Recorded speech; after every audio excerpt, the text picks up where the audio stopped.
Chapter 2. The sea, autumn mildness, islands bathed in light, fine rain spreading a diaphanous veil over the immortal nakedness of Greece. Happy is the man, I thought, who, before dying, has the good fortune to sail the Aegean Sea. Many are the joys of this world, women, fruit, ideas, but to cleave that sea in the gentle autumnal season, murmuring the name of each islet, is to my mind the joy most apt to transport the heart of man into paradise. Nowhere else can one pass so easily and serenely from reality to dream. The frontiers dwindle, and from the mass of the most ancient ships spring branches and fruits. It is as if here in Greece necessity is the mother of miracles. Towards noon the rain stopped. The sun parted the clouds and appeared gentle, tender, washed and fresh, and it caressed with its rays the beloved waters and lands. I stood at the prow and let myself be intoxicated with the miracle which was revealed as far as the eye could see. On the ship were Greeks, cunning devils with rapacious eyes, brains like the trumpery goods of bazaar dealers, wire-pulling and quarreling, untuned piano, honest and venomous shrews. One's first impulse was to seize the ship by both ends, plunge it into the sea, shake it thoroughly to make all the livestock which polluted it drop off, men, rats, bugs, and then refloat it freshly washed and empty. But at times I was seized with compassion, a Buddhist compassion, as cold as the conclusion of a metaphysical syllogism. A compassion not only for man, but for all life which struggles, cries, weeps, hopes, and does not perceive that everything is phantasmagoria of nothingness. Compassion for the Greeks, and for the lignite mine, and for my unfinished manuscript of Buddha, for all those vain compositions of light and shade which suddenly disturb and contaminate the pure air. I looked at Zorba's drawn and waxen face. He was sitting on a coil of ropes in the bows. He was sniffing at a lemon and listening with his great ears to some passengers quarreling about the king and others about Venizelos. He was shaking his head and spitting. "Old junk," he murmured disdainfully. "Aren't they ashamed of themselves?" "What do you mean by old junk, Zorba?" "Why, all these kings, democracies, plebiscites, deputies, fiddle-faddle." Zorba had got so far beyond contemporary events that they had already ceased to be anything but out-of-date rubbish. Certainly to him telegraphy, steamships and engines, current morality and religion must have appeared like rusty old rifles. His mind progressed much faster than the world. The ropes were creaking on the moss, the coastlines were dancing, and the women on board had become yellower than a lemon. They had laid down their weapons, paint, bodices, hairpins, combs. Their lips had paled, their nails were turning blue. The old magpie scolds were losing their borrowed plumes, ribbons, false eyebrows, and beauty spots, braziers, and to see them on the point of vomiting, you felt disgust and a great compassion. Zorba was also turning yellow and green. His sparkling eyes were dulled. It was only towards the evening that his eyes brightened again. He pointed out two dolphins leaping through the water alongside the ship. "Dolphins!" he exclaimed joyously. I noticed for the first time that almost half of the index finger on his left hand was missing. I started and felt sick. "What happened to your finger, Zorba?" I cried. "Nothing," he replied, offended that I had not shown more delight in the dolphins. Did you get it caught in a machine? I insisted. Whatever are you going on about machines for? I cut it off myself. Yourself? Why? You can't understand, boss, he said, shrugging his shoulders. I told you I had been in every trade. Once I was a potter. I was mad about the craft. Do you realize what it means to take a lump of mud and make what you will out of it? Furf. You turn the wheel and the mud whirls around as if it were possessed while you stand over it and say, I'm going to make a jug, I'm going to make a plate, I'm going to make a lamp and the devil knows what more. That's what you might call being a man, freedom. He had forgotten the sea, he was no longer biting the lemon, his eyes had become clear again.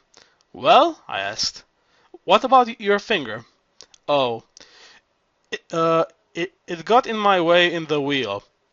It always got plumb in the middle of things and upset my plans. So one day I seized the hatchet.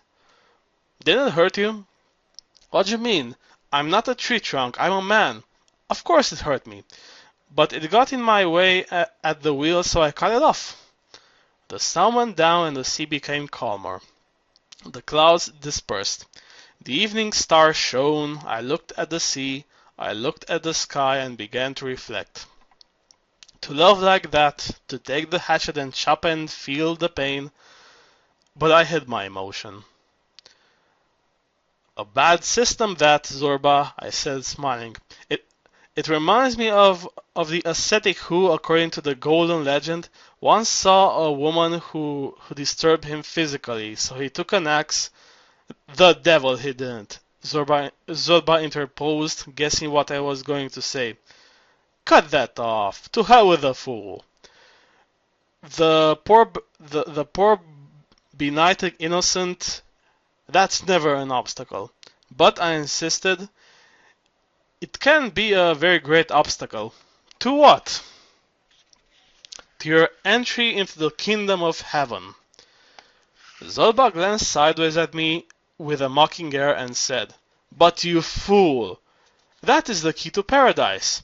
He raised his head, looked at me closely, as if he wanted to see what was going on in my mind. Future lives, the kingdom of heaven, women, priests. But he did not seem to be able to gather much. He shook his great grey head guardedly. The maimed don't get into paradise, he said, and then fell silent. I went to lie down in my cabin and took a book. Buddha was still engaged in my thoughts. I read the dialogue of Buddha and the shepherd, which had filled my mind for some years with peace and security. The shepherd. My meal is ready. I have milked my ewes. The door of my hut is bolted, my fire is alight. And you, sky, can rain as much as you please. Buddha. I no longer need food or milk. The winds are my shelter, my fire is out. And you, sky, can rain as much as you please. The shepherd. I have oxen, I have cows, I have my father's meadows and the bull who covers my cows. And you, sky, can rain as much you please. Buddha. I have neither oxen nor cows, I have no meadows. I have nothing, I fear nothing. And you, sky, can rain as much as you please. The shepherd. I have a docile and faithful shepherdess. For years she has been my wife. I am happy when I play with her at night. And you, sky, you can rain as much as you please. Buddha. I have a free and docile soul. For years I have trained it, and I have taught it to play with me. And you, sky, can rain as much as you please. These two voices were still speaking when sleep overcame me. The wind had risen again, and the waves were breaking over the thick glass of the porthole. I was floating like a wisp of smoke between sleeping and waking. A violent storm broke, the meadows disappeared under the waters, the bullocks, the cows, and the bull were swallowed up. The wind carried away the roof of the hut, the fire was quenched, the woman uttered a cry and fell dead in the mud, and the shepherd began his lamentations. I could not hear what he said, but he was crying aloud, and I was sinking deeper into a slumber, slipping like a fish down under the watery depths. At daybreak I awoke, and there, to our right, lay the proud, wild, and lordly island. The pale pink mountains were smiling through the mist beneath the autumnal sun. Round our ship, the indigo blue sea was still seething restlessly. Zorba, wrapped in a brown rug, was gazing eagerly at Crete. His eyes turned rapidly from mountain to plain, followed the shore, exploring it as if all the coast and land were familiar to him, and that he were delighted to wander there again in his mind. I went to him, touched him on the shoulder, and said, "Zorba, it's certainly not the first time you've come to Crete.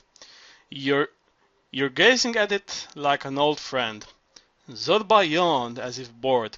I felt he was not at all inclined to start a conversation. I smiled. "Talking bores you, doesn't it, Zorba?" "It's not exactly that, boss," he replied. Uh, Only talking's difficult." "Difficult? Why?"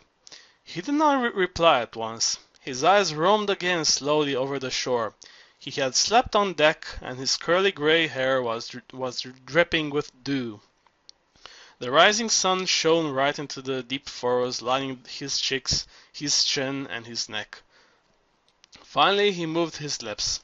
They were thick and drooping like those of a goat. "In the morning I find difficult to open my mouth. Very difficult. I'm sorry." He lapsed again into silence, and once more his small round eyes were fixed on Crete. A bell rang for breakfast. Greenish yellow screwed up faces began to emerge from the cabins. Women, with their coils of hair coming loose, reeled as they dragged themselves from table to table. They smelled of vomit and eau de cologne, and their eyes were cloudy, terrified, and stupid. Zorba, sitting in front of me, sniffed his coffee in a sensual way which was quite oriental. He spread butter and honey on his bread and ate it. His face gradually became brighter and calmer, the lines of his mouth softer. I secretly watched him as he slowly emerged from his wrapping of sleep, and saw how his eyes shone more and more brightly. He lit a cigarette, inhaled it with pleasure, and blew the blue smoke out of his hairy nostrils. He folded his right leg under him and made himself comfortable in Eastern fashion. It was now possible for him to speak. "Is this the first time I've been to Crete?" he began. He half closed his eyes and looked through the porthole at Mount Ida, which were disappearing in the distance behind us. "No, it's not the first time. In 1896 I was already a fully grown man. My mustache and my hair were their real color, black as a raven. I had all my 32 teeth, and when I got drunk I swallowed the hors d'oeuvres first and then the dish. Yes, I enjoyed myself to no end. But suddenly the devil took a hand in things.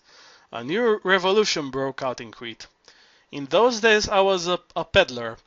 I peddled haberdashery from village to village in Macedonia, and instead of money I used to take cheese, wool, butter, rabbits, and corn. Then I sold all that and made a double profit. In every village I came to at dark I knew where to spend the night. In every village there's always a tender-hearted widow, God bless her.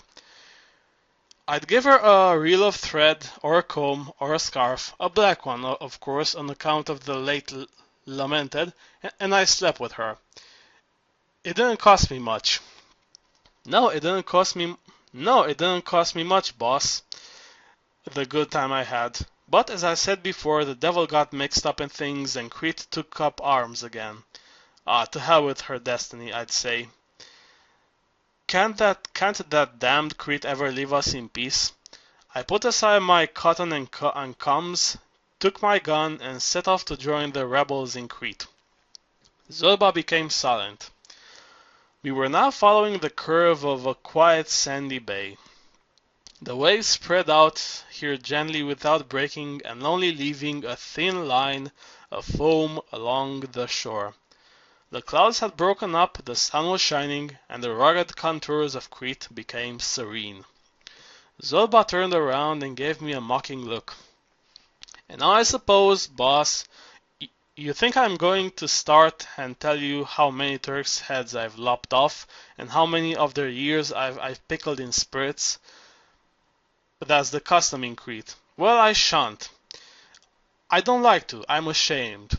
What sort of madness comes over us? Today I'm a bit more level-headed and I ask myself, what sort of madness comes over us to make us throw ourselves on another man when he's done nothing to us and bite him, cut his nose off, tear his ear out, run him through the guts, and all the time calling on the Almighty to help us? Does it mean we want the Almighty to go and cut off noses and ears and rip people up? But at the time, you see, my blood was hot in my veins. How could I stop to examine the whys and wherefores? To think things out properly and fairly, a fellow's got to be calm and old and toothless. When you're an old gaffer with no teeth, it's easy to say, "Damn it, boys, you mustn't bite." But when you've got all 32 teeth, a man's a savage beast when he's young. Yes, boss, a savage man-eating beast. He shook his head. Oh, he eats sheep too, and hens and pigs, but if he doesn't eat man, his belly's not satisfied. He added as he crushed out his cigarette in the coffee saucer. No, his belly's not satisfied. Now what does the old owl have to say to that, eh? He did not wait for an answer.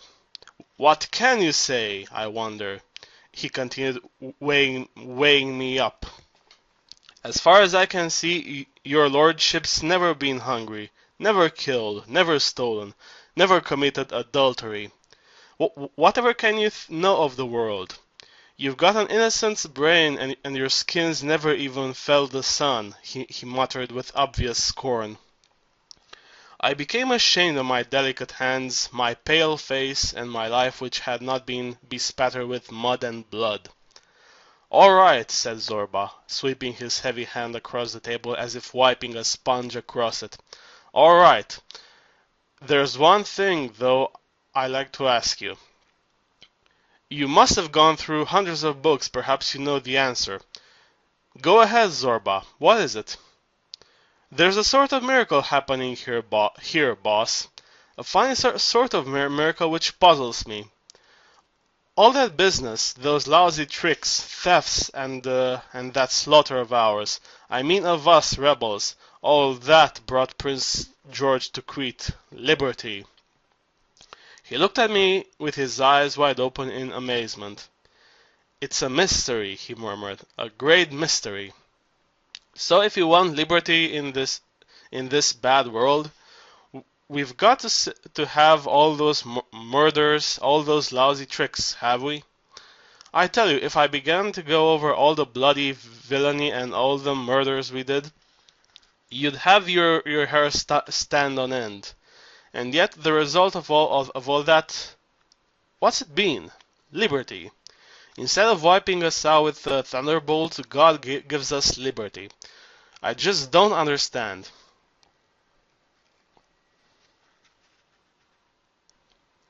He looked at me as if calling for help. I could see that his problem had tormented him a lot and that he could not get to the bottom of it. Do you understand? He asked me with anguish. Understand what? Tell him what? Either that what we call God does not exist, or else that what we call murders and villainy is necessary for the struggle and for the liberation of the world. I tried hard to find for Zorba another, simpler way of explaining it. How does a plant sprout and grow into a flower on manure and muck? Say to yourself, Zorba, that the manure and muck is man and the flower liberty. But the seed? Cried Zorba, striking his fist on the table. For a plant to sprout, there must be a seed. Who's put such a seed in our entrails?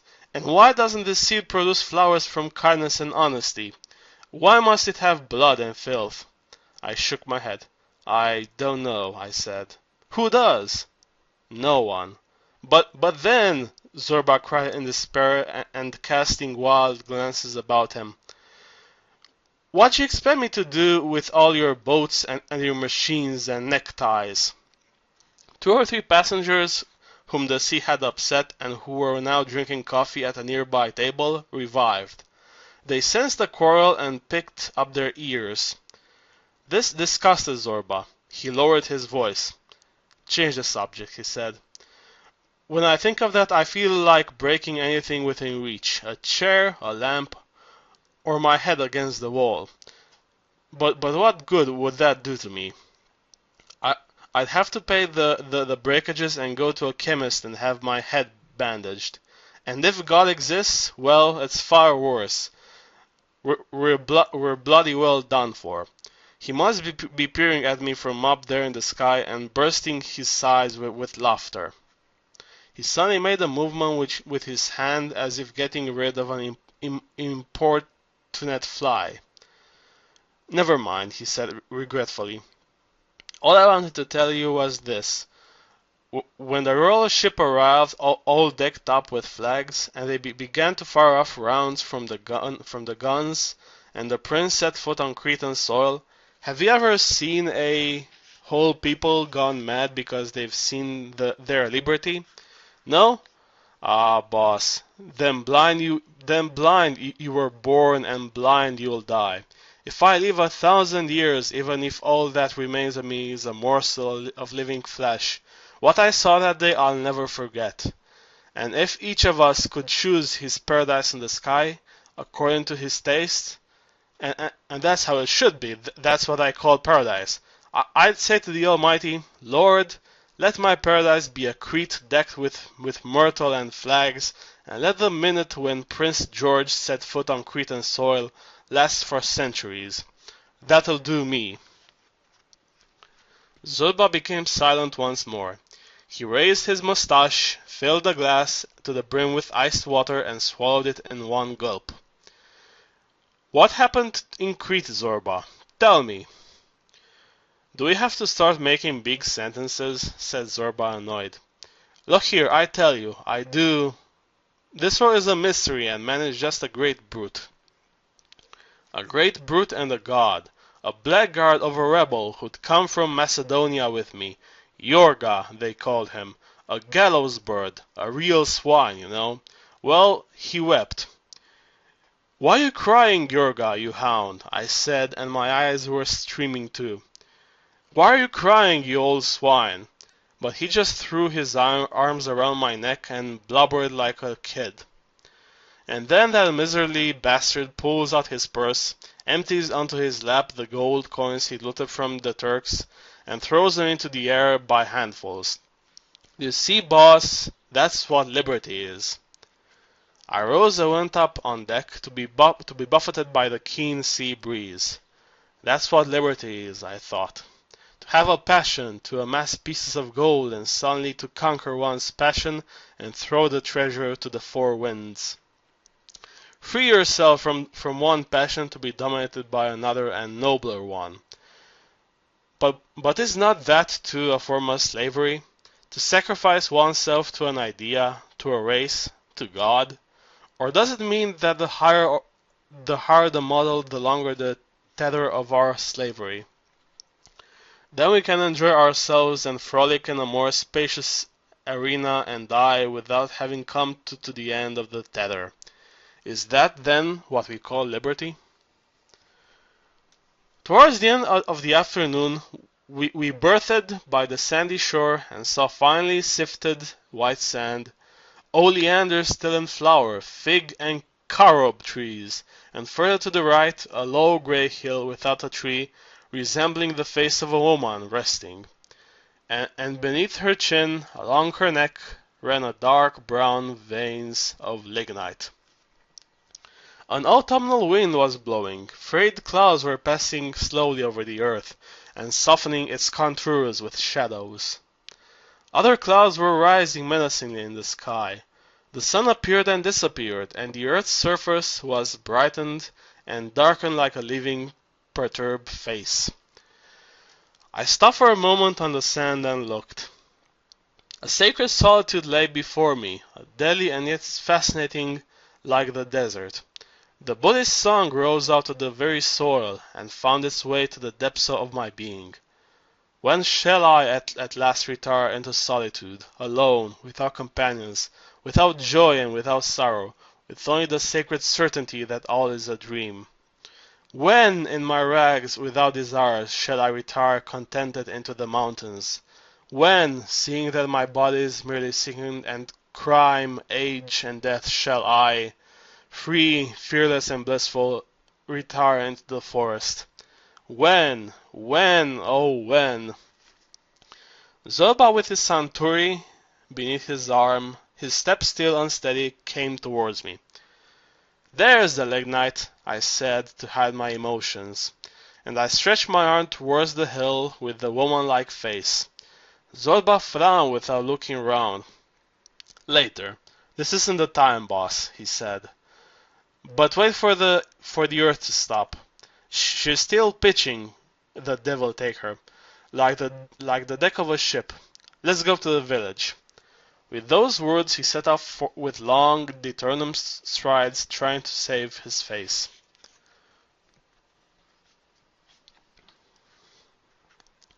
Two barefoot urchins, as brown as Arabs, ran up and took charge of the luggage. A huge customs officer was smoking a hookah in the customs shed. He scrutinized us from out of the corner of his blue eyes, took a nonchalant glance at the bags, and shifted momentarily on his seat as if he was going to get up. But it was too much of an effort. He slowly raised the hookah tube and said in a sleepy voice, "Welcome." One of the urchins came up to me. He winked with his olive black eyes and said in a mocking tone, "He's no cretin. He's a lazy devil." "Aren't cretins lazy devils too?" "They are, yes they are," the young cretin replied, "but in a different way." "Is the village far?" "Only a gunshot from here. Look, behind the gardens in the ravine. A fine village, sir. Plenty of everything. Carob trees, beans, grain, oil, wine. And down there in the sand the earliest cucumbers, tomatoes, aubergines, and watermelons in Crete. It's the wind from Africa makes them swell. At night in the orchard you can hear them crackling and getting bigger." Zorba was going on in front. His head was still swimming. He spat. "Chin up, Zorba," I called to him. "We've scraped through all right. There's nothing more to fear." He walked quickly. The earth was mixed with sand and shells, and here and there grew a tamarisk and wild fig tree, a tuft of reeds, some bitter mullein. The weather was sultry, the clouds were gathering lower and lower, the wind was dropping. We were passing by a great fig tree with a twisted double trunk, which was beginning to grow hollow with age. One of the urchins stopped, and with a jerk of the chin pointed to the old tree. "The fig tree of our young lady," he said. I started. On this Cretan soil, every stone, every tree has its tragic history. Of our young lady, why that name? In my grandfather's time, the daughter of one of our landowners fell in love with a shepherd boy. But her father wouldn't hear of it. The young lady wept, screamed, and pleaded. The old man never changed his tune. One night the young couple disappeared. The countryside was searched, but for 1, 2, 3 days, a whole week, they weren't to be found. Then they began to stink, so the stench was followed and they were found rotting beneath this fig tree, locked in each other's arms. You see, they found them through the stench. The child burst out laughing. The sounds of the village could be heard.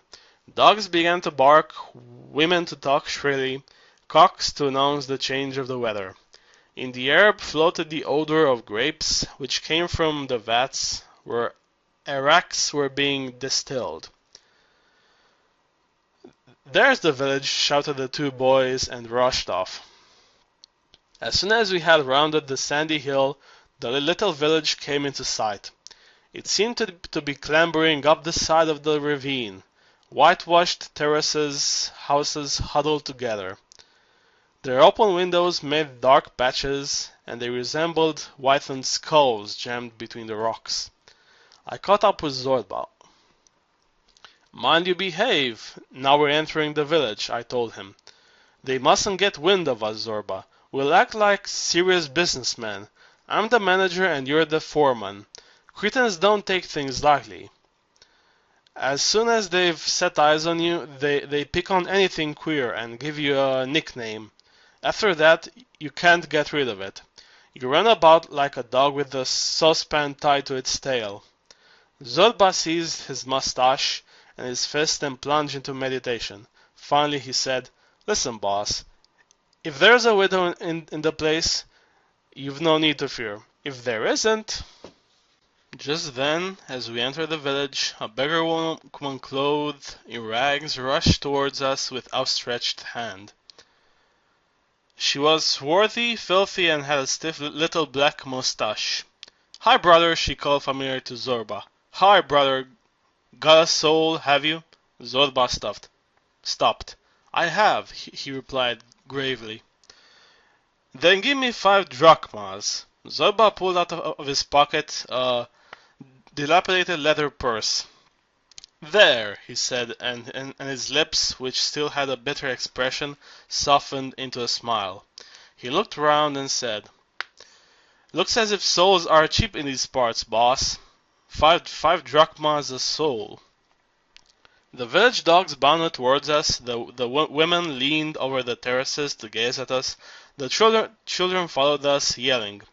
Some of them yelped, others made sounds like klaxons, still others ran in front of us and looked at us with their big eyes full of amazement. We arrived at the village square, where we found 2 huge white poplars, surrounded by cruelly carved trunks which served as seats. Opposite was the cafe, over which hung an enormous faded sign, "The Modesty Cafe and Butcher's Shop." Why are we laughing?" Zorba asked. But I did not have time to reply.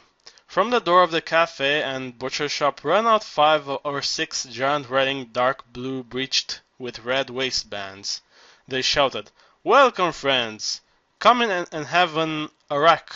It's still warm from the vat." Zorba clicked his tongue and said, "What about it, boss?" He turned around and winked at me. "Shall we have one?" We drank a glass, and it burned our insides. The proprietor of the cafe butchery, who was a brisk, tough, well-preserved old man, brought out chairs for us. I asked where we might lodge. Go to Madame Hortense's," someone shouted. "A Frenchwoman here?" I exclaimed in surprise. "From the devil knows where. She's been all over the place. She's managed to avoid going on all the rocks you can think of, and now she's clung on to the last one here and has opened an inn." "She sells sweets too," cried the child.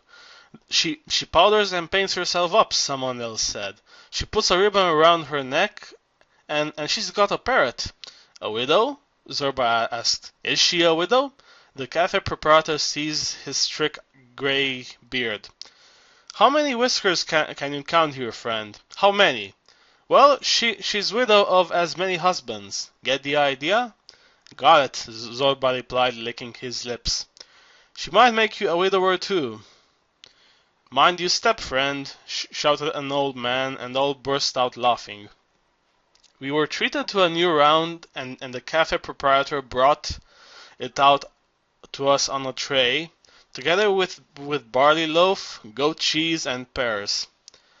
"Now leave these people alone. They mustn't dream of going to Madame's. They're going to spend the night right here. I'm going to have them condominio, said the old man. I've got no children. My house is big and there's plenty of room. Sorry, Uncle Anagnosti, the cafe proprietor shouted in the old man's ear. I spoke first. You take one, said old Anagnosti. I'll take the other, the old un. Which old un? Said Zorba, stung to the quick. We'll stick together, I said, and made a sign to Zorba not to get annoyed. We'll stick together and we'll go to Madame Hortense's. Welcome, welcome to you! A dumpy, plump little woman with bleached, flax-colored hair appeared beneath the poplars, waddling along on her bandy legs. A beauty spot from which sprang sour bristles adorned her chin. She was wearing a red velvet ribbon round her neck, and her withered cheeks were plastered with mauve powder. A gay little lock of hair danced on her brow and made her look somewhat like Sarah Bernhardt in her old age playing l'aiglon. Delighted to meet you, Madame Hortense, I replied, preparing to kiss her hand, carried away as I was by sudden good humor. Life appeared all at once like a fairy tale, or the opening scene of The Tempest. We had just set foot on the island, soaked to the skin after an imaginary shipwreck. We were exploring the marvelous coast and ceremoniously greeting the inhabitants of the place. This woman, Hortense, seemed to me to be the queen of the island, a sort of blonde and glistening walrus who had been cast up, half rotting on this sandy shore. Behind her appeared the numerous dirty, hairy face radiating the general good humor of the people, or of Caliban, who gazed at the queen with pride and scorn. Zorba, the prince in disguise, also stared at her, as if she were an old comrade, an old frigate who had fought on distant seas, who had known victory and defeat, her hatches battered in, her masts broken, her sails torn, and who now, scored with furrows which she had caulked with powder and cream, had retired to this coast and was waiting. Surely she was waiting for Zorba, the captain of the 1,000 scars, and I was delighted to see the two actors meet at last in a Cretan setting which had been very simply produced and painted in a few broad strokes of the brush. Two beds, Madame Hortense, I said, bowing before this old specialist in the art of acting love scenes. Two beds and no bugs. No bugs, I should think not, she cried, throwing me a provocative glance. Oh no, shouted the mocking mouths of Caliban. There aren't, she retorted, stamping on the stones with her plump foot. She was wearing thick sky-blue stockings and a pair of battered court shoes with dainty silk bows. Off with you, prima donna! The devil take you! Caliban roared once more. But with great dignity, Dame Hortense was already going and opening up the way for us. She smelled of powder and cheap soap. Zorba followed her, devouring her with his eyes. Take a knifeful of that, boss, he confided. The way the trollop swings her hips, plaff, plaff, like an eel with a tail full of fat. 2 or 3 big drops of rain fell, the sky clouded over. Blue lightning flickered over the mountain. Young girls, wrapped in their little white goatskin capes, were hurriedly bringing back from pasture the family goats and sheep. The women, squatting in front of their hearths, were kindling the evening fire. Zorba bit his moustache impatiently, without taking his eyes off the rolling buttocks of the woman. He suddenly muttered with a sigh. To hell with life. The jade's never done playing us tricks.